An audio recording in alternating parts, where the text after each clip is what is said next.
Good morning to the listeners, viewers on the World Wide Web, on YouTube, Facebook, all the social media platforms. Welcome to our Sunday morning presser from the opposition office. Today is Sunday, the 18th of February, 2024. This morning I am Member of Parliament for Pointe-a-Pierre, also the opposition chief whip. I am joined with my colleague this morning, who will be presenting after me, MP Ravi Ratiram, Member of Parliament for Couva North. And he would have some interesting things to inform us this morning after my brief presentation. I apologize if I have a little cough during the course of my presentation this morning, but I'm still under the weather, so to speak. Let me start off this morning by, as part of my presentation, in the headline that we have seen one witness since the 7th of February, the oil spill that is taking place presently in Trinidad and Tobago on their west coast. And one of the headlines in today's papers, oil spill can have long-term impact on the Tobago economy. Now, Friday in Parliament, the opposition members had raised a matter of urgent definite that was approved by Parliament to be spoken at 6 p.m. But I'll get into that, but let me start off this morning and state to the listeners out there, today, as this nation faces the oil spill in Tobago, as I would have mentioned, Minister Young has kept his usual playbook. Minister Young is the Minister of Energy and Energy Industries, has kept his usual playbook of no answers, no action, and no accountability. Whenever there is an energy-related crisis, Minister Young, as a regulator, runs away from accountability. Whenever, and I repeat, whenever there is an energy-related crisis, Minister Young runs away from accountability. And we have had so many different crises in the past. For example, the Nikon explosion that took place in Pointe-a-Pierre and Marabella. The 4 divers who lost their lives in the Paria pipeline. We had a death of Mr. Alain Ramkisoon on the Nikon compound last year. And then recently we had another death of one Mr. Rossi Mansing, while working on the former ArcelorMittal steel plant in Point Lisas. And all these companies fall within the remit of the Ministry of Energy and also the ambit of Minister Young as the substantive Minister of Energy and Energy Industries. So once again, like this oil spill that has taken place since February 7th, we have gotten no clear answers from Minister Young, even when he spoke on Friday in that urgent matter on the adjournment. And I also posed a question to Minister Young during the course of the Parliament sitting on the urgent questions. And I asked him, what is the status as at Friday of the oil spill that is taking place in Tobago? And only on Friday, I think the THA Chief Secretary had a press conference around 3:30 that afternoon. And he called on the central government to be more accountable. The THA Secretary, Farley Augustine, said more transparency is needed from central government.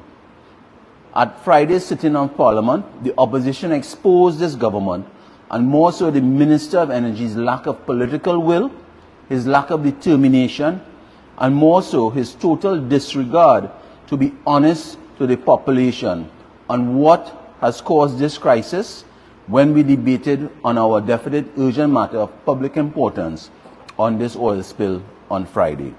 The Minister of Energy stood there accusing, as usual, accusing the opposition of being ignorant and having a lack of understanding when he stood in Parliament on Friday to tell us that this vessel probably, I want to repeat it, these are his words, when he told us in Parliament, Minister Young, that this vessel probably overturned in international waters and then floated into Tobago waters. So after 10 days or more, now I think it's about 12 days. So after about 12 days, a minister who boasts about knowing all, and remember he's a Gary Sobers, has no clear idea up to now on the real cause or location of this accident. The Minister of Energy, who wants to accuse the opposition of lacking understanding, told the Parliament that agencies were helping to trace the owner of the vessel. If such exists, now I want to repeat that. Minister Young told us on Friday that his agencies were helping to trace the owner of the vessel, and he said, if such exists. But were able to, and he was able to ascertain, he told us that in Parliament. He told us in Parliament that the vessel was carrying bunker sea fuel on its way to Guyana, having stopped off in Aruba. So I want to pause there. I want to repeat what I just said.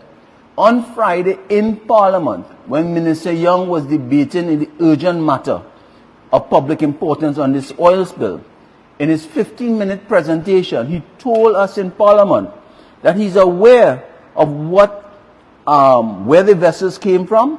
They came and where they were going. They came from Aruba and they were going to Guyana. These were his words in Parliament. So I asked Minister Young this morning, and I also asked him on Friday, who are you really trying to fool? So Minister Young figured out what the vessel was carrying. He figured out where the vessel was going. He said Guyana, but he isn't sure if the vessel has an owner.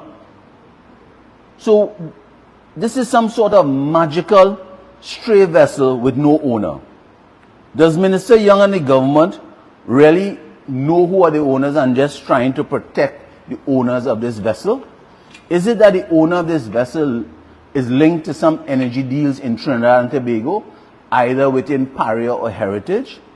Is it that is some part of distribution chain associated with these companies? We in Trinidad sell fuel, we buy fuel. So could the Minister of Energy categorically say for sure that this vessel had zero dealings with any energy entities in our country? They have people with bunkering licenses in this country, and some of them who own these bunkering licenses are lawyers. On Friday, the Minister of Energy told us that immediately his ministry implemented a national oil spill contingency plan, which is on the website of the Ministry of Energy, and they were taking the lead, or they took the lead. But that is the furthest from the truth, because in the past days, beyond a few picture ops of the minister in Tobago, it has been the THA bearing the burden of this crisis. So we ask once again for Minister Young to come clean and tell us, if he is telling us on Friday he knew the vessels came from Aruba, he knew they were going to Guyana, he knew what they were carrying on the vessel, but he cannot tell us who are the owners. Up to now, after 12 days, they have not been able to seal off this vessel that is still leaking oil as we speak today. This government has not been able to seal off this vessel, this barge. It is a barge that is still leaking oil in Tobago waters. So we want to ask Minister Young and the present government why it is that this government is not triggering Tier 3 based on a national contingency oil plan. Why it is that they are not triggering it to go to level 3. Are they afraid that the international intervention will reveal the true owners and dealings of this vessel? And we are aghast, and I think even Chief Secretary Farley is still wondering why have not we been carried this to a level Tier 3 in getting international assistance in sealing off this vessel that is still, this barge that is still leaking oil as we speak. Is Minister Young and the government, like they aided in all other crises, a cover-up? We ask these questions. We are asking these questions. It is totally incomprehensible that on Friday, the Minister of Energy could stand in Parliament and tell this country that after producing oil for over 100 years, we as a nation cannot seal off the leak that is taking place on a barge in Tobago. Out of all the expertise in this country, Minister Young has been unable to gather any expertise to seal off this oil leak. Ask yourself why. We ask that question. Ask yourself why. The fact is, it was the UNC who created this National Oil Spill Contingency Plan back in January 2013, even before the Labre oil spill. But over the years, this government has failed to train, as required by the plan, the proper human resources to deal with an oil spill and carry out proper research to deal with crises such as this. And if you look in today's daily newspapers, I think one of the media it gives you a history of the amount of oil spills that have taken place in our country over the last 8 years since this government has been in place. What this ordeal has clearly shown us is that the Minister of Energy is not a man for an energy crisis. We have 3 major energy-related catastrophes, and each time the Minister Young has failed Trinidad and Tobago. He has failed us in the Nikon explosion in Marabella, which I am the MP for Pointe-a-Pierre. He has failed us on the Paria divers incidents. And again, I think he has failed us in this cleanup of this oil spill. So on Friday, Minister Young told us, and we only found out on Friday, that Minister Young, when in his presentation for 15 minutes, told us that he went to Venezuela the day before.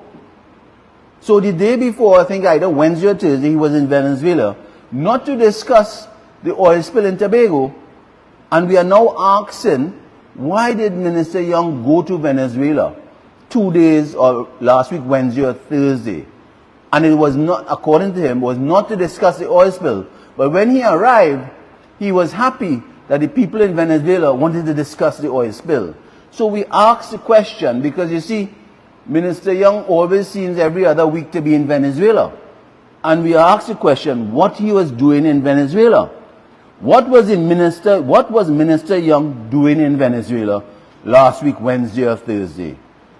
Was Minister Young trying to salvage, and we asked, the drug and gas deal? On the 23rd of January this year, last month, something unique occurred in this country. Every single independent senator voted with the oppositions for the opposition's motion in the Senate calling for more accountability on this drug and gas deal. Yet this government continues to disregard accountability on the drug and gas. It was thanks to the Venezuelan Gazette that we learned that the people of this nation received some information and was able to get some information on this drug and gas deal. But today we demand some more answers on this drug and gas deal. The Prime Minister told us that we should not worry because we will not be affected by the licenses that will expire in April, the U.S. sanctioned licenses. It doesn't affect us. This is what the Prime Minister said. We are safe, according to the Prime Minister. But what the Prime Minister has failed to tell this country is really and truly what would happen after April when the first 6 months ends based on the USA sanctions. I want to refer to a few articles in the Venezuelan Gazette. And there's a timeline that we as citizens of this country must relate to. Article 3 of the Venezuelan license requires that the licensees, which is Shell and NGC, to start and deliver conceptual engineering phase within 6 months of the licensee being published. So the 6 months would run from 6 months from January 29, 2024, and takes us into July 2024. That's the first 6 months. Article 4 gives Venezuela 3 months to accept or approve the conceptual engineering phase. This will then take us into September 2024. Article 5 states that the licensees, which is Shell and NGC, must complete the basic engineering phase within 18 months after the approval of the conceptual phase, which places us into March 2026. We have not even started to drill for gas. These are just the schematics, the planning, and it will take us into, if all things being equal, without any further negotiations, without any further stumbling blocks along the way, we are talking about March 2026 before anything starts to happen with Dragon Gas. So I ask the question, the opposition is asking the question, what we supposed to do until March 2026? This is what we should be asking the government. That is why the independent senators, along with the opposition senators, ask for more accountability on this Dragon Gas deal. So today we call on the government to come clean and to really tell us the true story about this Dragon Gas. Today we pose these questions, Dragon Gas, because in last week, we received confirmation of another catastrophic and financially crippling news for the national economy, with the largest methanol producer in the world announced in an article last week that it would be shutting down one of the largest methanol plants in the region, the Atlas plant based right here in Trinidad and Tobago in Point Lisas in September this year. The decision is confirmation that the downstream sector under Minister Young and this government has all but collapsed. This is confirmation that our energy sector is still in trouble and collapsing despite all the old talk by this government that they have stabilized the energy sector. What does this mean for the people of Trinidad and Tobago? It means that our national revenue, our tax revenue and foreign exchange will be reduced significantly as our methanol production is reduced by at least 1 million tons per year. And I just want to draw some information that came out, I think, this week on Friday. The latest economic bulletin by the Central Bank of Trinidad and Tobago, January 2024. And I asked the media to look at it. And when you look at some of the numbers in the energy sector, everything has fallen. The energy sector production fell in the third quarter of 2023. And I just want to read out a few numbers. Crude oil production fell by 9.1%. Natural gas production fell by 10.8%. Ammonia fell by 15.5%. Methanol fell by 3%. Exploration of oil and gas fell by 6.1%. These are not the opposition numbers. This is the latest economic bulletin by Central Bank of Trinidad and Tobago, January 2024. And it has an impact on our natural gas and our downstreamers in the Point Lisas industrial estate. So, ladies and gentlemen, when you look at what is happening in our country based on low production of natural oil and gas, our downstreamers, the plants are not operating at 100% capacity. I think most of the plants, because of the lack of gas in the Point Lisas industrial estate, operate somewhere between about 60% capacity, and it impacts our foreign exchange, it impacts our revenue. Now, something is interesting on our order paper in Parliament. On Friday, there is a motion that will be brought by the Minister of Finance. And basically, the Minister of Finance, and we are not spreading gloom and doom, it's right on the order paper in Parliament, and it's a motion brought by the Minister of Finance, which will be debated I would assume, in the coming weeks.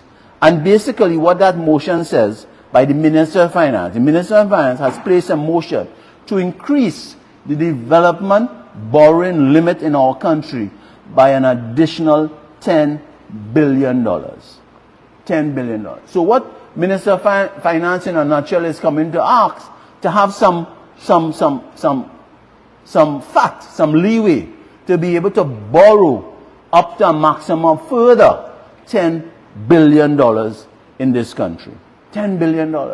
And if we just read a budget back in October 2023 for the financial year 2024. And when you read, if one remembers that debate, Minister of Finance and the government were saying everything is nice, revenues are up, you know, our deficits are coming down.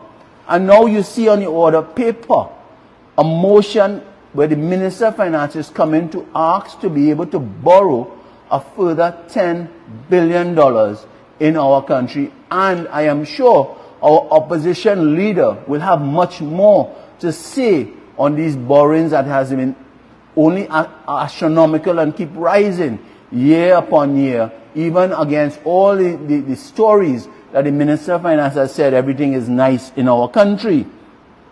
So we ask, what is really happening that the Minister of Finance needs to borrow a further $10 billion in our country?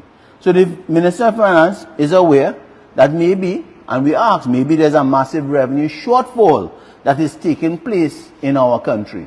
Because there are certain things that the Minister of Finance was supposed to bring to our Parliament before, like closing off the books and really having a better understanding of what is the true deficit of the financial year ending in 2023. And to date, we really have not had a clear picture of what that deficit is.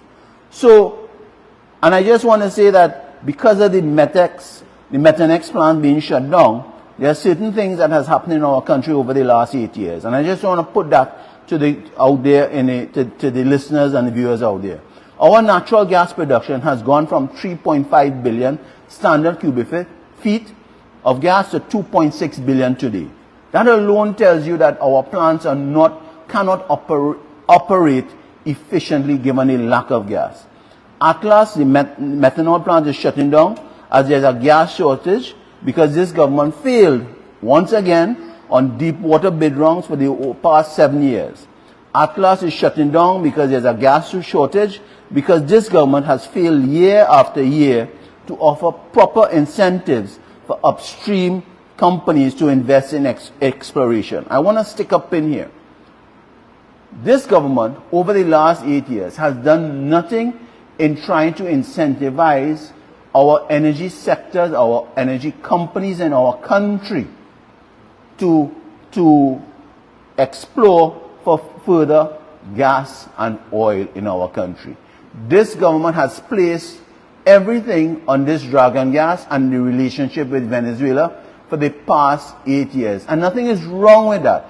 The dragon gas is supposed to complement what we have going on in our country. So if this government was serious, this Minister of Energy was serious about exploration, they would have done what is necessary, like what happened under the PP government led by the Honorable Kamala Prasad-Bissessar, in incentivizing our energy sector to ramp up and explore for natural oil and gas, which happened is that we were able to get the Angeline and the Juniper on stream. That is what has saved our country for the last 8 years. But this government has taken a different aspect, and we could never get the answer why they have not really been aggressive in incentivizing our energy sector to continue exploring for oil and gas in our country. All their deep water, shallow water has failed because it lacks incentive. Now, before I close, I want to ask a thing about Minister Young. Why is Minister Young so silent on this Atlas shutdown? The country has to ask that because it will impact our revenues, it will impact our revenue, our currency, our foreign exchange. Why is Minister Young so silent, given the grave news that Methanex will decrease production of methanol by $1 million per ton in the coming year? Over the years, he has boasted about methanol production. This is Minister Young. And I want to say something here before I end. This is the same minister that boasted in the 2023 budget, which is in October 2022, that his government was negotiating contracts in advance for methanol production. When he said, and I quote, for NGC to have gas to supply the downstream petchem plants, they need contracts. This is critical. You do not wait a day for a contract when a contract is about to be expired, or even a few months before a contract expires. You should begin discussions, negotiations, and pushing for the continuation of contractual terms so NGC has gas to supply ammonia and methanol. What happened to these negotiations, we ask? Were they all just fallacies created by Minister Young? Why is Minister Young so silent on the Atlas shutdown, when in 2023 budget he boasted, Minister Young boasted about the profits earned from the negotiations of his government with methanol producers? And I quote, the government standing behind the management of NGC while they were negotiating contracts with the ammonia and methanol producers. I am pleased to report to the people of Trinidad and Tobago, this is Minister Young's statement. It means that as ammonia and methanol prices went up, they too have gotten the benefit of those high prices at the NGC, as the NGC has declared phenomenal profits in the last 2 years as a single result of the government standing firm with the fortitude and being very, very convinced that we are doing what is right for the people of Trinidad and Tobago. This is a statement by Minister Young. Is it that these negotiations with methanol producers 2 years ago were just temporary, but Minister Young gave this country a false sense of hope? Back in 2022, in the mid-year review, Minister Young was buffing me and saying, I don't know what we speak about. 2 years later, today, we have been vindicated for highlighting that the increase in the revenue earned was not due to increased production, but rather high global prices. And there was always a risk to our production with our gas shortage. This is the same Minister of Energy, I want to remind you all, the same who told CNN on the 10th of May 2022, everybody remembers he went on CNN, that Trinidad and Tobago was ready to ramp up gas production to supply the war in light of the Ukraine war. This was the same minister was telling CNN internationally that we stand ready to ramp up our gas production. But yet today, we see in September, the Methanex, or one of the largest methanol companies, will be shutting down. We are at a crisis. Whether Minister Young or Prime Minister Rowley wants to say it, we are at a crisis. That is why Minister of Finance is coming to borrow up to a further $10 billion. He has laid a motion on the order paper, and the leader of the opposition will say much more on this. So, as I end, ladies and gentlemen, I have MP for Couva North coming on to give his presentation this morning. I still want to ask Minister Young if he knew where this vessel in Tobago was heading with the oil. They came from Aruba, they were heading to Guyana.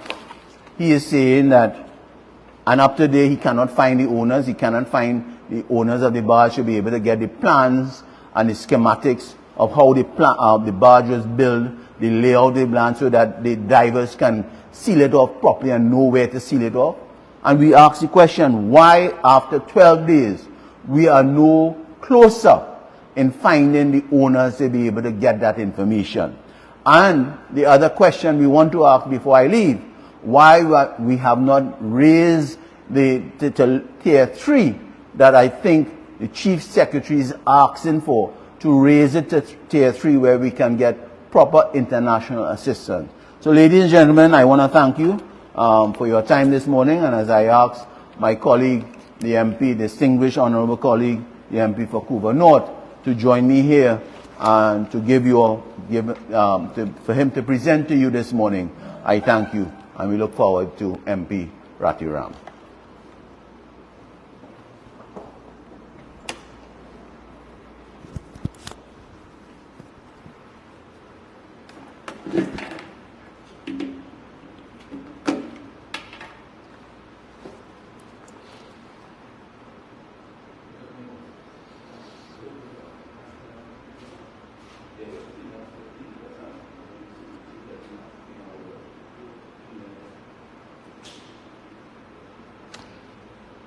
Thank you most kindly.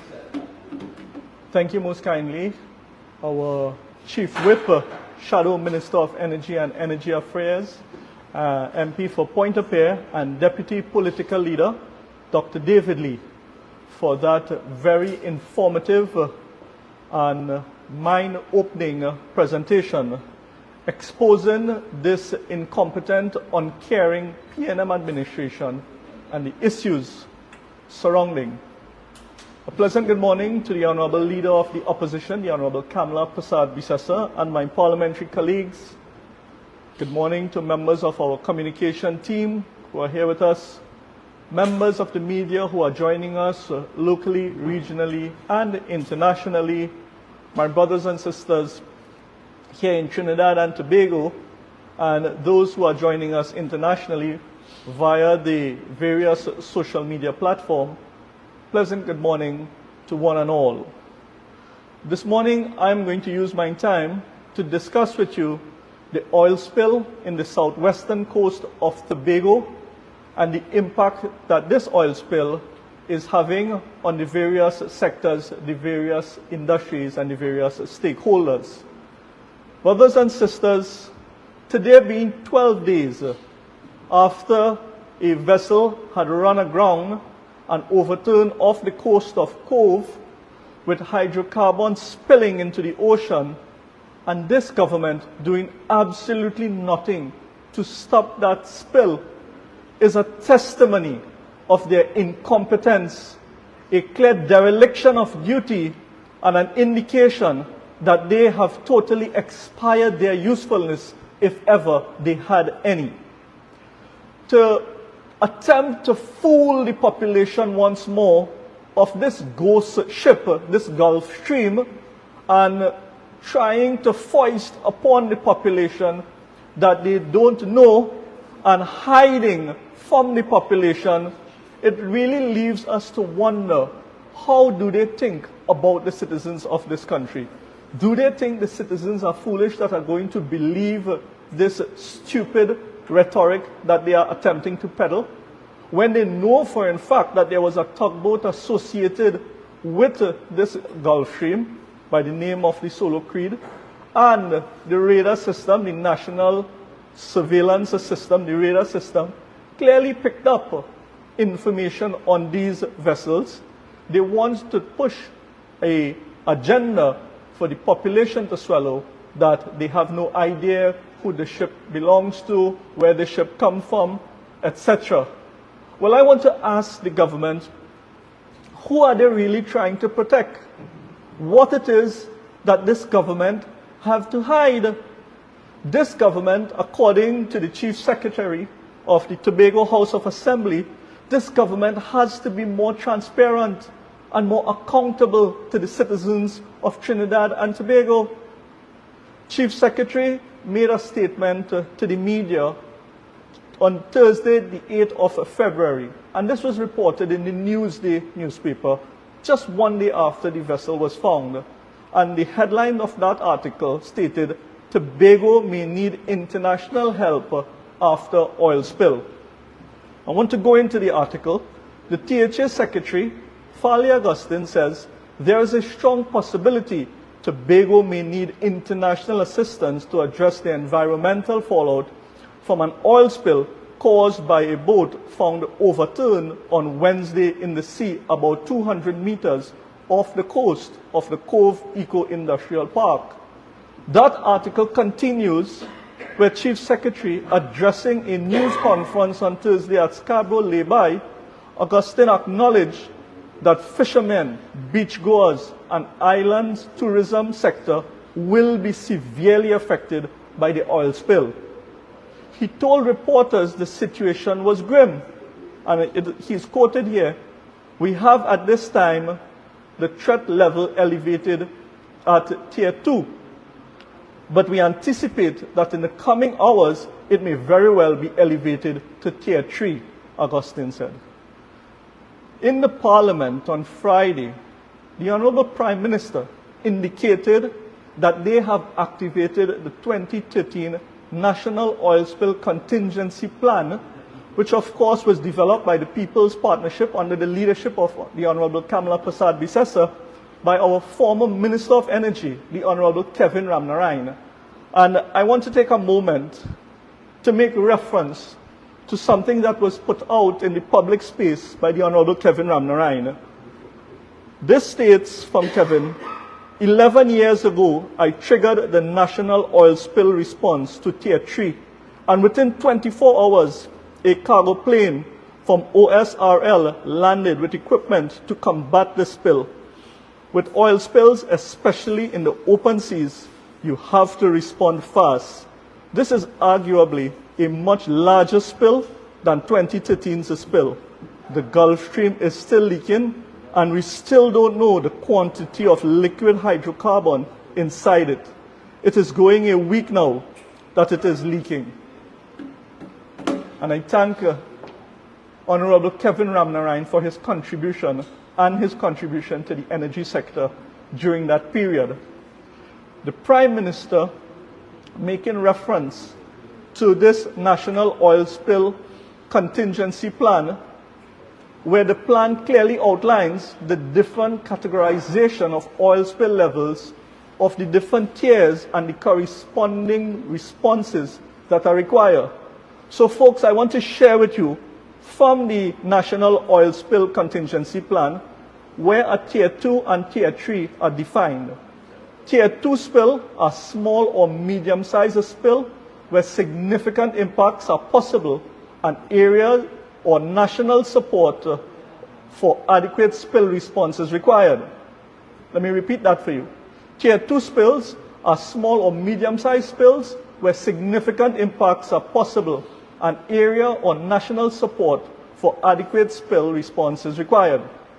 Tier 3, on the other hand, Tier 3 spills are normally large spills requiring substantial resources and support from regional or international oil spill cooperatives to mitigate effects perceived to be wide-reaching, that is, of national or international significance. And this is extracted from the NOSCP. On Friday Friday the 16th, it was reported in The Guardian, Tobago spills enter Grenada's marine space. And this is how far this oil spill has actually reached, brothers and sisters.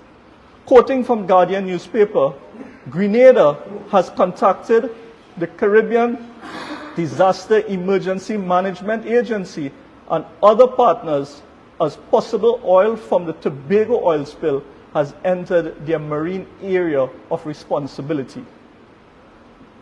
Brothers and sisters, it is clear that this government has failed to act in a timely and a responsible manner. They have failed to recognize this is clearly a Tier 3 disaster, and they have failed to invite the international agencies to provide the necessary assistance and to treat this matter as a matter of urgency. While we look at support from the international agencies, brothers and sisters, I must take the time this morning on behalf of the opposition to congratulate all local skill set and all the boots that are on the ground in Tobago assisting with the containment and the cleanup exercise and the work that is being carried out on the ground at this point in time. However, brothers and sisters, it is important for us to understand the neglect that has been carried out by this government with their failure to attack. Brothers and sisters, you all will definitely recall the Paria incident where the government failed to act. They failed to act in a timely and responsible manner, brothers and sisters. And you all know what was the outcome of that Paria incident, that sad tragedy that up to now the families continue to be affected by. That incident, brothers and sisters, today there are 4 widows in this country as a result of this government negligence that we must never forget. Today we are calling on the government to activate the Tier 3 response and invite the necessary international agencies to assist in having this spill contained and to bring to an end the continuing destruction of the Tobago's ecological environment and now that of the neighboring countries who may also be a threat. Another part of the National Oil Spill Contingency Plan that I want to touch on this morning, which is a very important section of the plan, is the preparedness section. Under the preparedness section, there is the assumption in the event of a major oil spill in the terrestrial and marine environment, the following assumptions are made. And the first assumption that is put forward, A, is that the first priority will be the safety and preservation of life of person and personnel. I want to repeat that. The first priority will be the safety and preservation of life of persons and personnel. Brothers and sisters, we are day 12 now. They do not know what is leaking from that vessel. They do not know the toxicity of the chemical that is being spilled into the sea and reaching our shorelines that is spreading throughout the ocean and that is migrating all the way to the waters of Grenada and possibly Venezuela. Do they know if the spilled chemicals are carcinogenic? Do they know that? What testing have been completed thus far? And what are the results of those tests? Why is this not being made public? Why the results of these tests, we are at day 12, not being made public if they have gotten any results thus far? The government has a responsibility to ensure that the health and safety of everyone involved in the containment and cleanup activities are preserved. Every single one who is participating in this cleanup exercise, the government has a responsibility to ensure that their health and safety is preserved, brothers and sisters. They also have a responsibility to preserve the health and safety of citizens in the neighboring villages. It was reported by the Newsday just a few days ago in an article entitled "Fishermen and Friends, Tobago Oil Spill Could Get Worse." The article stated that villagers had to leave their homes in the Lambo area because of the stench emanating from the spilled chemicals. Because of that scent that these villagers were exposed to, they had to leave their homes. One resident was quoted as saying, on Wednesday, when the incident had just happened, you couldn't even stay in the area. The stench was horrible.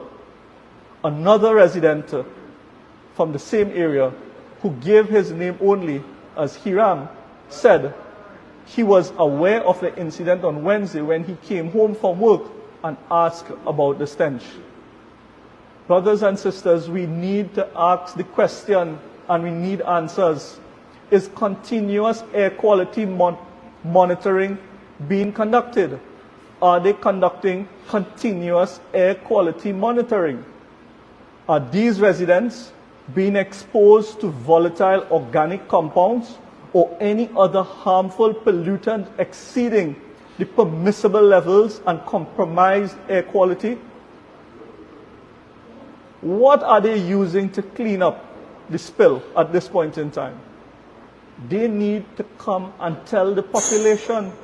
The National Oil Spill Contingency Plan clearly has an organizational chart to guide the process, and in that organizational chart, it speaks of an information officer who has that responsibility of putting out this information into the public space where all stakeholders are concerned. What are they using to clean up? Are they using dispersants? What chemicals are being used? If so, if any chemicals, are these chemicals all approved by the Ministry of Energy and Energy Affairs? Brothers and sisters, these are very pertinent questions, especially taking into consideration we also have a team of volunteers on the ground whose lives and health are at risk. With respect to the volunteers, are these volunteers properly trained as per Appendix Q of our National Oil Spill Contingency Plan? What level of training has these volunteers undergo? Because there's a simple volunteer form that one can fill out going on the TEMA website. Brothers and sisters, we also need to call on this government and to make their risk assessment public. Was a complete risk assessment done? Has the risk been identified? And are all measures put in place to mitigate against these risks? This risk assessment must be made public to be scrutinized by all stakeholders and all persons involved. At this point in time, I want to turn to the fisheries section under the Ministry of Agriculture, Land and Fisheries, which I have been given the responsibility as the shadow minister on the opposition benches. And I want to ask the question, is the waters of Tobago safe to fish? What testing was done to declare that the waters of Tobago is actually safe to fish? We need to hear this information from the government. And if testing was done, What were the results of these tests? Testing not only of where the spill occur and where the drift occur, but testing of surrounding waters need to be carried out as well to determine if it has been contaminated in any form beyond the obvious visible hydrocarbon. You see, brothers and sisters, contamination in an oil spill is not only what can be visibly seen through staining, but crude oil is made up of hydrocarbon and other compounds. So it can have chemicals in the waters that are not visible. So it has to be tested, brothers and sisters. The testing has to take place. In addition to that, the seafood that is being sold in Tobago, are these seafood being tested? Where is Food and Drug? Are they part of the system that is conducting the tests and putting out notices out there that the seafood in Tobago are safe to consume? At this point in time, we are at a very important venture. We are at a very important period in the Christian calendar. We are observing the Lenten season. At this point in time, during that Lenten season, people utilize seafood for their source of protein. They avoid meat and they utilize seafood during the Lenten season.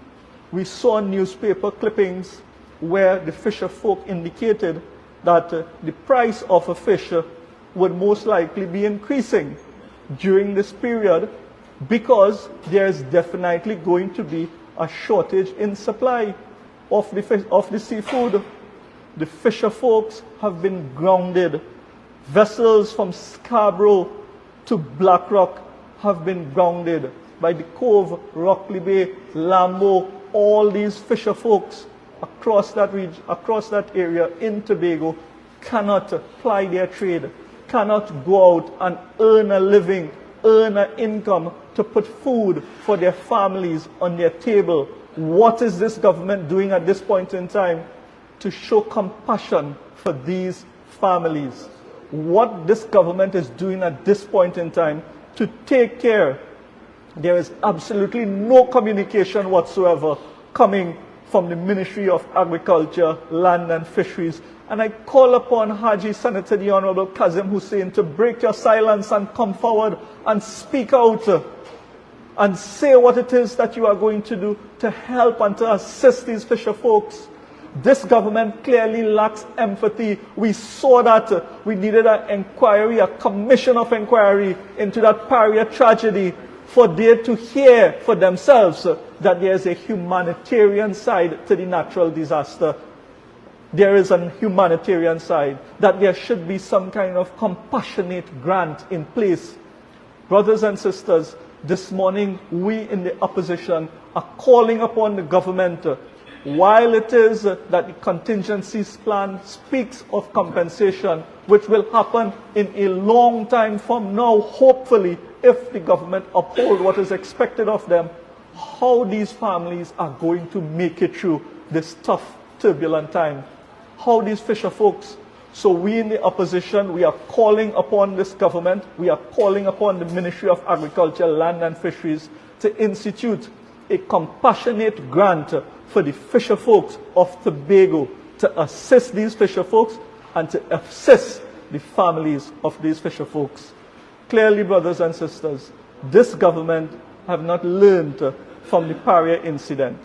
All we have seen coming out of it from the government side is the Prime Minister going to Tobago for photo ops, posing for pictures in Tobago, and absolutely nothing different.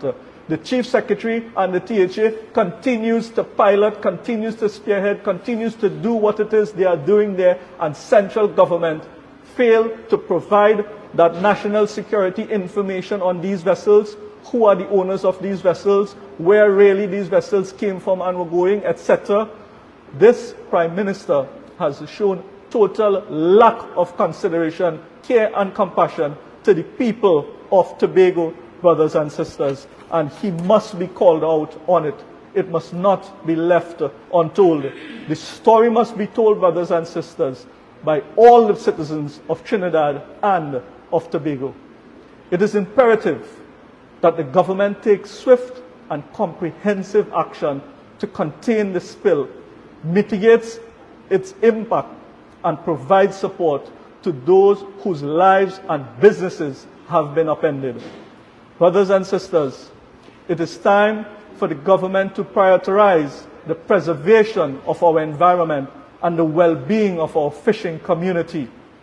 Hence, I call upon the government once more to take immediate and decisive steps to address this crisis and ensure that those affected receive the support that they desperately need, brothers and sisters.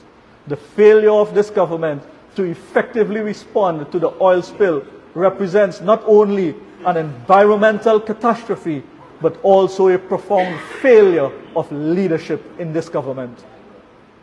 All citizens at this point in time, my brothers and sisters, must stand in solidarity with the people of Tobago and our fishing communities and demand accountability from those entrusted with safeguarding our natural resources and the well-being of our people. With that said, brothers and sisters, I thank you all very much for this opportunity to present. I also want to share with you that in addition to this oil spill issue, the number one issue affecting the citizens of this country is the issue of crime. Our leader, the Honorable Kamala Prasad-Bisesa, the leader of the opposition, continue to fight for the citizens of this country to ensure that your safety and your security is upheld, and at least that the government move towards providing safety and security for our citizens and improve the current system. And as of such, our leader has begun the opposition anti-crime consultation across the country, starting in La Jolla, going to San Fernando, and on this Monday, the 19th of February, from 6 p.m., all are invited to join the leader of the opposition in her anti-crime consultation being held at the Chaguanas Borough Hall from 6 p.m. We will be starting promptly, and it will be streaming on all our social media platforms. With those few words, I once more thank you. I thank my colleague, MP David Lee, and now I ask if you all have any questions that we will try our best to respond and to answer. Thank you, Honorable MP for Koba North, distinguished Ravi Ratliram, on that comprehensive presentation on the issues that are happening in Tobago and the oil spills. So we await for any questions from the media. I think there's a couple. Yeah, I have one question for MP Lee, and that is with regard to the item on the order paper. You had mentioned that the Minister of Finance suffered an increase in $10 billion in the borrowing limit. Was there any indication from the Minister why he put that, or is it the case, as you have made, that this is in anticipation of declining revenues from the collapsing energy sector? Well, first of all, that motion that came on the order paper, it appeared on the last order paper. And it really tells a story that there, in our view, based on that motion where the Minister of Finance is asking for an additional $10 billion, it paints a picture that the revenues that the minister would have expected from the oil sector, especially the petrochemical downstreamers, the revenues are not there to fulfill what he had promised in his budget. Now, what is strange also, what is you know, on Friday when Dr. Bodo had asked certain questions about certain schools in his Faizabad constituency that were not completed, the response from the Minister of Education basically said that, you know, the work is shut down because of lack of funding. Now, these are schools that were shut down and not completed, or no work is being done because of lack of funding. I also have information that during the Christmas period, that no repairs were done on schools during that Christmas break of 3 weeks. No repairs were done, and that's because of lack of funding, I am told again. So we are seeing that that is why maybe the minister has brought this motion on the order paper to ask for an increase in the development loan fund to a maximum of by a further $10 billion that he wants to get his hands on to be able to run the country.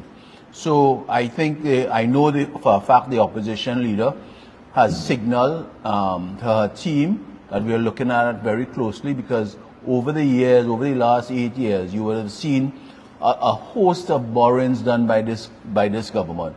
And it is scary, and it paints a picture that the revenues are not there in this country. A question for MP Ratiram. You suggested the creation of a compensation fund for fisherfolk and perhaps others. Do you have any estimation as to how much compensation might be needed? Well, thank you for that question, to allow me the opportunity once more to highlight the call. And it's not a compensation fund that I made reference to. What we are asking for is a compassionate grant. A compensation fund will be worked out for compensation for damage to the assets, etc. at the end of the exercise. But at this point in time, what is happening is that fisherfolk cannot ply their trade in the areas mentioned. Plus, there is going to be a loss of earnings for fisherfolk across Tobago, because now the seafood in Tobago has been compromised. Fishes migrate, fishes feed in one area and swim to other areas. That fisherfolk can catch those fishes and recognize that there's traces of hydrocarbon, etc. if they are visibly present, and may have to dump their catch. That's one, so it's less productivity from the fisherfolk. And then for those who actually catch the fish and come to market, land these fishes, there's going to be a loss of confidence from the people. So the sale itself is going to fall. So fisherfolk across the island are going to be losing revenue, losing income, loss of earnings. And where is the Minister of Agriculture, Land and Fisheries, the Honorable Haji Kazim Hussein? Why he hasn't spoken out on this matter as yet? So this is a compassionate matter. This is a compassionate grant to be able to provide for these fisherfolk so they can provide for their family. That is all they do. They make a living. They earn a livelihood from the waters of Tobago. If nothing is done, what is going to happen? So thank you very much for that question, and I do hope that we do get some positive response from the Minister. And I also have a follow-up question.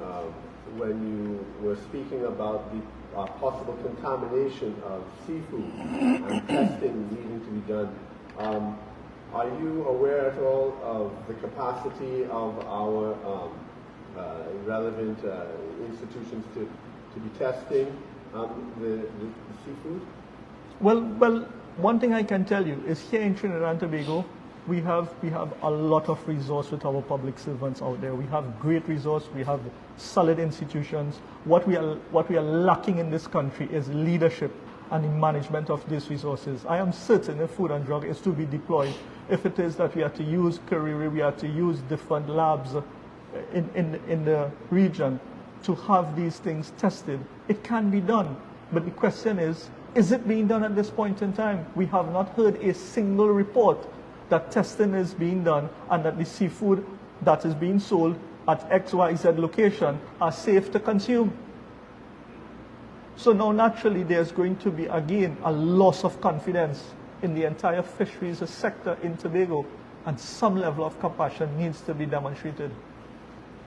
Okay, thank you, MP Ravi, Ratiram.